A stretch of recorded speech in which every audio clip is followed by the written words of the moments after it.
Nah, hari ini potensi profil yang luar biasa tersebut itu bertemu dengan potensi jumlah yang juga luar biasa. Dalam konteks Indonesia, sering kali disebut bonus demografi yang itu kemudian oleh para pejabat kita, para pemegang kebijakan selalu disebut-sebut sebagai sebuah sandaran dilahirkannya sebuah kebijakan. Dikatakan kita mengalami bonus demografi ketika jumlah penduduk usia produktif kita jauh lebih besar daripada usia non produktifnya. Kita akan panen generasi X, milenial dan Z itu sekitar sampai 70% dari jumlah penduduk. Dan akan mengalami puncak itu pada masa-masa hari ini. Dari 2020 sampai 2030, 10 tahun ini. Itu adalah usia dari anak-anak masa usia SMP sampai usia-usia seperti saya hari ini. Sampai 10 tahun ke depan, kitalah yang menjadi pengukir peradaban tersebut. Nah, kalau di Indonesia kita memiliki hampir 70% para pemuda, maka dalam hitung-hitungan secara global, kalau saya ambilkan dari buku The Emerging Islamic State, negara Islam yang akan muncul gitu ya. Di situ ada gambar ini yang menghitung kalau yang dimaksud dengan Islamic Khilafah State di sini ini adalah potensi dari negara-negara Islam yang dulu pernah menjadi bagian dari Daulah Khilafah ditambah dengan negeri-negeri Muslim yang punya potensi untuk bergabung dengan Daulah Khilafah Islam yang akan tegak. Maka kita akan mendapatkan tenaga kerja di wilayah tersebut itu adalah 70%.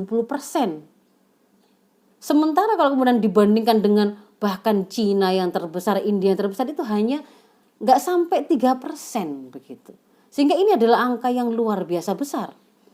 Kemudian kalau kita lihat dikompar juga dengan beberapa negara terpadat di dunia hari ini, maka kalau kemudian Indonesia dengan Pakistan itu digabungkan, maka dia akan memiliki jumlah juga luar biasa. Dalam hal proyeksi sampai tahun 50 pun, 2050 pun gitu ya. Kalau kemudian dihitung dibandingkan antara Eropa dengan 5 negara Muslim, ternyata trennya itu juga tetap tertinggi dan terbesar begitu. Sampai tahun 2050 pun kita akan menjadi negeri-negeri dengan jumlah pemuda terbesar, tenaga kerja terbesar, tenaga produktif yang terbesar. Kalau Eropa itu dari tahun 60 yang sekitar angka 604,46 ini di 2050 cuma naik sedikit, kita dari 60 yang 252 naik sampai 5 kali lipat di tahun 2050. Dan ini potensi yang luar biasa yang kemudian dibaca oleh negara ideologis hari ini, negara pertama, negara pemimpin yaitu Amerika dan beberapa negara penerap kapitalisme yang bisa melihat potensi bahaya kalau saja jumlah besar itu bertemu dengan konsep ketinggian luar biasa yang dimiliki oleh Islam. Maka yang akan muncul adalah gambaran para pemuda dengan kualitas seperti yang tadi saya terangkan di depan. Mereka bisa melihat apa yang akan terjadi kalau itu benar-benar terrealisir. Bahaya apa yang mengancam peradaban mereka. Dan mereka pada saat yang sama bisa membaca ada peluang pemberdayaan bagi eksistensi peradaban kapitalisme sekuler mereka. Maka yang kemudian mereka lakukan adalah mereka melakukan strategi untuk memenangkan kepemimpinan atas para pemuda Muslim. Bagaimana caranya? 1, profil pemuda Muslim tadi harus mereka lemahkan, harus mereka rusak. Tidak boleh sampai kemudian memiliki profil sebagaimana generasi muda Islam pertama.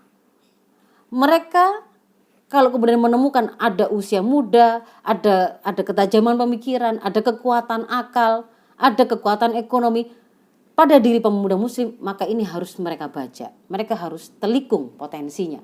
Lalu mereka apakan? Mereka berdayakan untuk misi kepentingannya. Satu sisi untuk mempertahankan dan mengokohkan hegemoni mereka, sisi yang lain untuk mencegah kemunculan benih peradaban Islam, karena kalau sampai terjadi itu akan mengakhiri hegemoni mereka. Berikutnya juga untuk menghancurkan segala tinggalan yang masih tersisa dari peradaban Islam dan pengaruhnya, agar tidak bisa membuat potensi besar pemuda muslim dalam jumlah tadi itu bertemu dengan hal yang akan bisa membangkitkan mereka. Maka para pemuda muslim ini harus dijauhkan sejauh-jauhnya dari segala hal yang bisa membangkitkan mereka.